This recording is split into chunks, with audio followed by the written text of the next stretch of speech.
我在路边摆摊算命，保安大爷却坐在旁边，拿着喇叭喊道：“相信科学，拒绝迷信，谨防上当。”为了给大爷上一课，我直接说道：“大爷，你屁股底下埋着一具女尸，你往下挖1米就看到了。”大爷一听顿时乐了，开心的像个孙子。小伙子，你这是老太太钻被窝给爷整笑了，你也不看看，现在都什么年代了，要相信科学。大爷，你5岁那年掉水里差点淹死，11岁父母离婚，15岁偷看过隔壁王寡妇洗澡，你20岁时候谈的第一个女朋友，半年后给你戴的绿帽子分手的，现在儿女双全，有2个孙子，还有你老伴是退休教师，去年生了一场大病，前几天刚好，对吧？保安大爷瞬间愣住了，脸上写满了不可思议。卧槽，这小子说的居然一点不差，再说下去恐怕连今天穿没穿裤衩子恐怕也被说出来了。那这地下不会真的埋着人吧？我去，不会真有死人吧？围观的几人吓得赶紧跑到一边，一时间气氛安静的有些诡异。大爷反应过来后，直接拿了把铁锹，就在我指的地方挖了起来。不一会儿，一截白森森的手骨露了出来。哎呀，我嫡亲娘来！大爷吓得铁锹一扔，1步3米远，那速度就算是刘翔来了，都要甘拜下风。接着惊魂未定的保安大爷一脸惊悚的望向我，脑袋一歪就昏死过去。周围其他几个人也齐刷刷的看着我。你是神仙吗？我瞄了一眼已经醒过来的保安大爷。什么神仙啊？要相信科学对吧，大爷？保安大爷尴尬的笑了笑，结巴着说：“报警吧！”很快有人拨打了报警电话。趁着等叔叔的时间，我开始自我推销起来。要平安符吗？可保平安顺遂，鬼邪不侵哦。现在没有人再怀疑我了，争先恐后的抢着买1沓符纸，瞬间卖了一半。保安大爷也哆哆嗦嗦的买了张平安符，大喇叭扔在一边也不要了，紧紧的攥着符纸，嘴里嘀嘀咕咕说道：“特喵的，吓死我了，养老金差点领到头了。”我听到这话，认认真真看向保安大爷，看大爷你面相宫廷饱满，人中身长，可见子嗣丰盈，下巴多双下巴，一脸福相，衣食无忧，儿孙绕膝，幸福安乐，一生没有大灾大劫，所以您放心，养老金您少领不了。没有大灾，那小灾呢？有没有？小灾有倒是有，不过小事一桩，并无大碍，所以不值一提。大爷一听还有事，瞬间又急了：“小事也是事，你说说看，是什么事？有多小？”哦，你99岁的时候有一劫。卧槽，原来我至少能活到99岁呀！不是，你99岁的时候坟让人挖了啊。不过不是坏事，政府征用土地修路，赔了你家一大笔钱。大爷，你果然是财运亨通，死了都能给儿子赚钱。围观的人听了也笑出声来。果然你大爷始终是你大爷，就算到下面去了，也还想着给儿孙赚钱。可不是嘛，99在那边正是闯的年纪。大爷听了满脸了的黑线，这神他妈好福气，谁爱要谁要，我才不想要。警察也很快赶到了，勘察完现场就带了几人回去做笔录。姓名、卢峰，性别，可男可女，看你需要。难听，实在是太难听了，这样的嗓音还不如做个哑巴。小婉别怕，你只是太久没说话了，嗓音才会变得粗哑，多说说话就会好了。我是你男人，不会骗你的，听话再叫一声。在三宝一声声耐心的诱哄下，江婉终于再次开了口。他这次没有叫三哥，而是十分缓慢地背诵起了古诗《锄禾》。锄禾日当午，我妈好辛苦，上午打麻将，下午斗地主。那声音确实很不好听，可三宝却觉着妻子的声音动听极了，因为他的小婉会说话了。你这小狐狸，明明会说话，却骗了我这么多年。我是你男人，以后有事都不许瞒着我。江婉眨眨眼，乖乖的点头。我现在说话还不流利，暂时不想让家里人知道。行，我替你保密。人多的时候，咱就不说话。走，咱们不去医院了，咱们去商场，给你买2身衣服庆祝庆祝。两人来到商场，经过一番挑选，最终买了一件红色的裙子。别说，小婉，这裙子穿在你身上真好看，跟仙女似的。小姐姐，你有挺严重的宫寒，每月总有几天都会痛不欲生。不过算你运气好，我刚好有治这个病的符。说着，我打开布包，一样一样的东西往外拿。随着我拿出的东西越来越多，桌子上也已经堆成了小山。办公室的所有人都惊呆了。卧槽，这个巴掌大的小布包竟然能装下这么多东西，不可能，绝对不可能，这太不科学了。终于，我找出了一个叠成三角形的符纸，递给了刘丽。姐姐，这是暖宫符，你贴在小腹上，差不多1个月就能根治了。你这包看起来也不大，怎么能装这么多东西啊？这还不简单啊，小包不大，创造神话，因为我的包里贴着收纳符啊。只要把它贴在包包里，就可以装比实际多几百倍的东西。闻言，所有人都不敢置信地看着我。好不容易回过神的柳如烟忙双手接过符纸，激动道：“谢谢，我真的都不知道怎么谢你好了。”不用客气，给钱就行，500一张。刘丽闻言连忙点头掏钱。那个回归正题，凶手是谁？你能算出来吗？或者你还能算出什么线索？给钱吗？给钱就能？给钱，当然给钱，只要能算出来，要多少都行。得到了肯定的回答，我很满意。尸体我看过一眼，头部损伤严重，已经没法看骨相了。如果有死者的生辰八字，我可以试试。这没有，我要是知道他的生辰八字，我不就知道他是谁了吗？还用问你？这样啊，那就只有一个办法了，我可以试着唤出死者的鬼魂，你们自己问他。啥玩意儿？那什么，我可能没听清楚，你再说一遍。我说，如果死者还没投胎的话，我可以把他找出来。有什么事，你们自己问他。王子豪一脸震惊看着我，看我的眼神多了几分怪异。每当深夜，总有一个女人在公园里哭泣，因为她被人砍掉四肢折磨致死，深埋在公园底下。昨天被大爷不小心挖了出来，叔叔却迟迟无法破案。这天深夜，卢峰四人来到发现尸体的地方，只见卢峰双指夹符，口中念念有词，指符瞬间自燃烧成了灰烬。不知是不是心理作用，他们三人觉得忽然冷了许多，阴森森的，好像有人在盯着自己。孙林哆哆嗦嗦环顾四周道：“大师，我这什么也没有看见啊。”哦，我忘记告诉你们了，你们是看不见脏东西的。话音未落，只见卢峰手指在他们眼前划过一道金光，迅速地融入了他们的眼睛。好了，现在能看见了。孙林夸张地眨眨眼，又四下看了看。咦，不对呀，我怎么还是什么也没有看见啊？话音刚落，眼前的大树上唰的一声带垂下了一道黑影，一个女鬼突然从树上垂下来，长发飘垂，眼睛处是两个窟窿，嘴巴张着，声音却含糊不清，似乎在说着什么。你们是找我吗？除了卢峰，其他人吓得魂都要飞了。刘丽的尖叫声响起，不过他还没晕倒，身旁的孙林却白眼一翻，直挺挺向后倒去。王警官办案无数，自认心理素质超强，此时也是头皮一阵阵发麻。卢峰仰头看向女鬼：“喂，你下来，我们有话要问你。”女鬼飘下树后，离我们远远的，不敢靠近。王警官，你们不是有话要问吗？赶紧问吧。王子豪愣了片刻，语气郑重道：“你也看到了，我们是刑警队的，正在追查你的命案，所以希望你能告诉我们你是谁，杀你的凶手是谁，帮我们提供线索。”女鬼想说什么，可是一张嘴却鲜血直流，咿咿呀呀的，根本听不清楚说了什么。卢峰抬手打出一道符，符纸融入女鬼体内，消失不见。紧接着，女鬼的相貌发生变化，眨眼间变成了一个清秀的姑娘。凶手是谁？女鬼努力地回忆着什么，渐渐的身上的黑气越来越浓。很快，她似乎想起了什么，身上的黑气突然暴涨，表情也变得狰狞起来。杀了他！见状，几人吓得后退几步。卢峰皱眉，一个巴掌甩了上去，女鬼身上的黑气立马被打散了很多，也恢复了神智，哆哆嗦嗦的不敢看他。特喵的，你给我老实点，我们是来给你办案报仇的，问你什么你就说什么，再不老实，我打得你魂飞魄散。说你是谁？怎么死的？杀你的凶手是谁？女鬼垂然欲泣，凶手是个男的，我不认识他，那人简直就是个魔鬼。王子豪见女鬼情绪缓和下来，才继续说道：“姑娘，你把事情详细的告诉我们，我们一定会抓住凶手，将他绳之以法。”我叫倩倩，今年20岁，高中毕业后我就跑到这里来打工。有一天下夜班的路上，突然被人捂住口鼻，等我醒来就被锁在一个房间里。他用铁链锁着我，一点一点的折磨我，打断我肋骨，掰断我的四肢。我越痛苦，他就越高兴，每天变着花样折磨我，我就像活在地狱里一般。女鬼声音哽咽，王子豪皱眉继续问道：“那他长得什么样？”女鬼低头回想片刻，猛地抬头。他每次来都戴着个面具，我也不知道他长什么样，只知道他身形很壮，身高有1.7米几。你再仔细想想，他还有什么特征？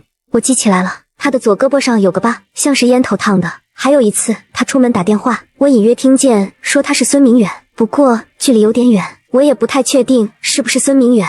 此时已经醒来的孙林惊呼：“你说他叫孙明远？怎么了？你认识？我有个远房表哥就叫孙明远。”王子豪想了想道：“那他胳膊上有没有伤疤？”我们也不怎么联系，我也不知道他胳膊上有没有伤疤。这简单，有你表哥的照片吗？我看看就知道是不是他了。你等一下，我找找看。很快，孙林便掏出了一张孙明远的照片。卢峰只看了一眼，就很肯定地说：“去抓他吧，他身上可不止一条人命，至少背负着5条命案。这人从面相上看，3白眼，额头有恶痣，眉眼之间有乱纹，眉毛太浓，虽然戴着眼镜，但还是能看出眼中血丝明显。这种面相的人极有可能是个内心变态、性格残忍的人。”孙林三人都是震惊不已。真的吗？可是无凭无据，我们警察也不能乱抓人，得有证据才行。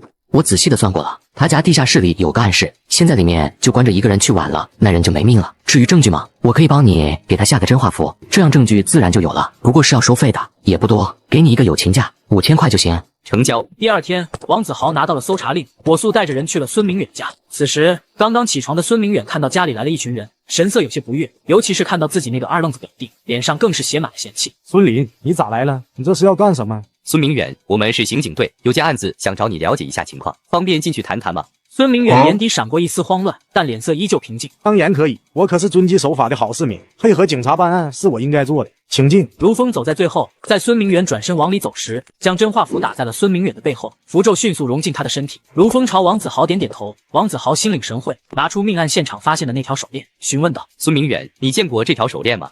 孙明远刚想否认，可嘴里说出的话却连他自己都震惊了。女人被砍掉4肢，挖掉眼睛和舌头，做成了人质，被变态作家折磨致死。说出数次调查都找不出证据，如今一个年轻小伙用一张黄纸就让他乖乖招供。孙明远，你见过这条手链吗？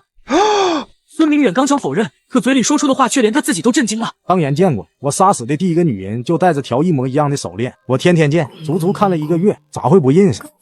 孙明远说完脸都白了，惊恐地捂住自己的嘴，拼命摇头。不是的，不是这样的，这不是我要说的，我想说自己没见过的，可是嘴却不受控制的把心里话说出来了，咋会这样？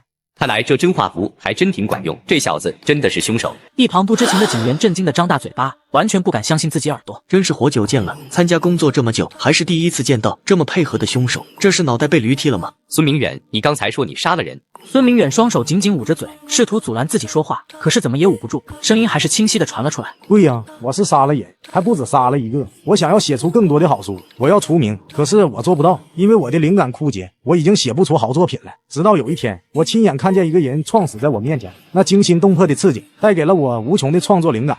孙明远越说越惊恐，脑海里疯狂的喊叫：不能说，不能说，快停下来，停下来！之后案情进展的异常顺利，被抓的孙明远非常配合警方，有问必答。根据他的供词，仅仅2天就破获了这起连环杀人案。明明成本才2分钱的黄纸，却被他卖到了500块一张。原来这天他在马路边摆摊。大师，我最近半年不仅接连走霉运，每天晚上还做噩梦，就连新交的女朋友在我买房后也消失不见了。昨天我才知道，原来他有36个男朋友，都被他以结婚的名义要求在同一个小区买了房。卢峰看了看他身上的2股黑气，说道：可怜的倒霉蛋，你被人借运了。本来你的运气挺好的，可你毕业后成了牛马，于是先被老板偷走了气运，后来又帮重病的亲友承受了灾病。都说不要随意介入别人的因果，你帮别人渡过难关，那你自己就得承受对方的灾祸。你能活到现在也是个奇迹，能交到这种女朋友就更不为奇了。大学生楚云飞疑惑地问道：借运？什么是借运？一般来说，借运分3种，向别人借，向自己借，向上天借。第一种向别人借是最歹毒的一种，会害得别人家破人亡，而第2种向自己借，也就借自己以后的运气。钱多。钱的事你不用操心，我只问你喜不喜欢王家那院子。你若是喜欢，咱就买了，不出1个礼拜我就能凑到钱。你若是不喜欢，那就再等等。小河村没有合适的，就去小东村岳父岳母跟前寻摸寻摸。总归这2个村子，你想在哪住咱就在哪住。王家的院子挺好的，我们若是买房，还是离公婆近些。大哥大嫂住在山上，独留他们老2口自己过活的话，实在辛苦了些。见到妻子处处惦记着自己的父母，三宝心中感动，伸手拉过他拥在怀里。一个每天只会打妻子的二溜子，没想到重生后竟然改邪归正了，不仅不打妻子，还要给媳妇买大房子。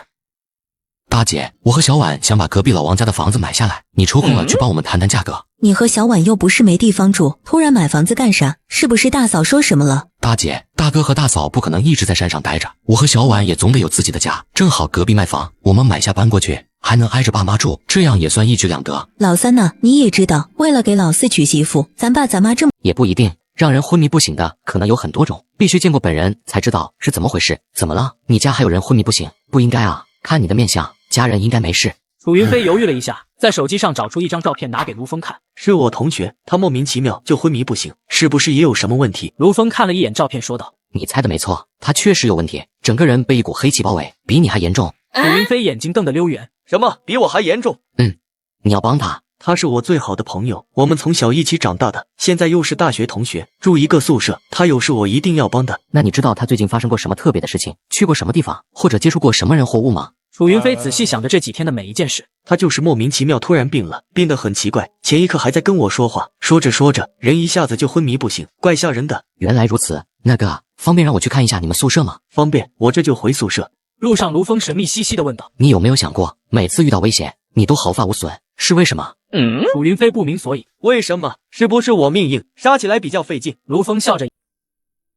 1个小时后，曹家兄弟俩跟着三宝到了工棚，看见自家堂叔曹远，立马笑呵呵的上去打招呼：二叔，俺们也来了。哈哈哈！好好好，刚好这2天工地也确认，你俩就先留在这吧。走，收拾收拾，咱们一起去买材料去。一个小学都没毕业的二溜子，竟然会画只有研究生才会画的图纸。不仅如此，还在工地当起了工程师。三宝和曹远等人商量好施工细节，就去了建材市场买材料。说来也巧，到了地方碰到一伙人也在买料。爷，我没看错吧？这是谁啊？这位是，就是他，那个盘了高枝儿把我们哥几个摔了的花兔的，名叫张建宇。怎么着，老曹，你还没回家种地去？没了我你还想干工程？张建宇，你白狗眼看人低，这地球谋了谁都转，我们队里了你只会更好，少他妈在我面前装。哟呵，离了我更好，哈哈哈哈！到底咱俩谁在装？没有我这个大学生，你们几个大老粗除了搬砖磨土还会干啥了？不会是指望这个小白脸来画吧？这么晚你怎么来了？这是你们同学吧？李爸李妈，这位是卢大师，他可厉害了，一眼就瞧出云龙的病有问题，我带他来看看。李云龙爸妈对楚云飞视若己出，楚云飞一直称呼他们李爸李妈。两口子看着卢峰，就是个年纪轻轻的小伙子，只当他们是胡闹，没相信也没责怪。李顺心里难受，叹口气。云飞，我知道你关心云龙，心意我领了，大晚上的也不安全，看看云龙就赶紧回去吧。楚云飞刚要说话，病房门推开，身后走进来一个老头。哎呦，卢大师，你怎么来了？保安大爷，我们又见面了。太好了，卢大师，我可找着你了。这2天我满大街的找你，怎么也找不到，可急死我了。这就是我跟你说的卢大师，还愣着干嘛？快向卢大师问好。李顺只能别扭的打招呼。卢大师好。大师，小老儿叫李三河。自从孙子莫名其妙的病倒后，我就觉着不对劲，想找你，可是没有联系方式，只能满大街的找人，急得嘴角都起泡了。没想到卢大师您居然自己找来了。大师，你快看看，我孙子是不是中邪了？卢峰只看出什么事了？今天没干活吗？陈胜没回他的话，只是站起身追问道：你跑这里干啥来了？我来帮大哥卖苹果，爸妈有阵子没看着你了，让我来看看你咋一直没回家。不得赚钱吗？没啥事回家干啥？三宝见他这样，心头也有些拱火，便放弃跟陈胜交流，转而问向旁边跟陈胜一起出来打工的同村汉子：曹大唉，这是出什么事了？怎么都唉声叹气的？被问的这人叫曹远，跟曹勇、曹强是叔伯兄弟。他听到三宝的问话，又是长叹了口气：别提了，好不容易接了个挺好的活，结果画图纸的被撬跑，不跟我们干了。我们这群大老粗没文化，谁也不会画，这活儿就没法干了。什么挺好的活？都是一个村子长大的，曹远也就没瞒着。前2个月我们接了个盖公共厕所的活，活干的质量好，雇主十分满意，于是他们就把翻盖食堂的活又给了我们，还承诺了要是食堂盖得好，分厂的职工楼也交给我们。这盖食堂建宿舍可比盖厕所赚钱多了，我们正商量着咋干呢，谁知道以前对了亮纸画图纸的那个人却说啥也不跟我们一起干了。要是没人画图纸，你们这活就干不了了吗？可不是吗？不止这一个。这还有小飞，你们干嘛这么看着我？怪瘆人的。大家见他醒来又哭又笑，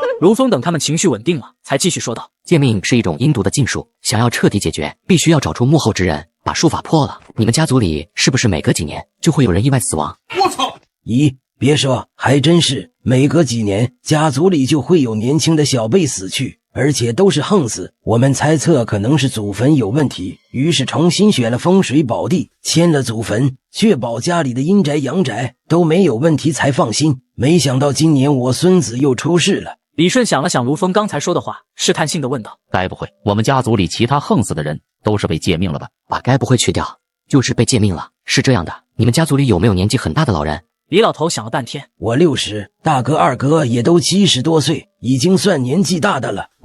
对了，我还有个堂叔是年纪最大的，90岁了。不对，借命那人年纪应该过100岁了。听我这么说，李老头想破脑袋，也没想出家族里这么大年纪的人。无奈，李老头给大哥打去电话，说了一下情况。李老大也是想了半天，正当一筹莫展之时，忽然想起来一个人。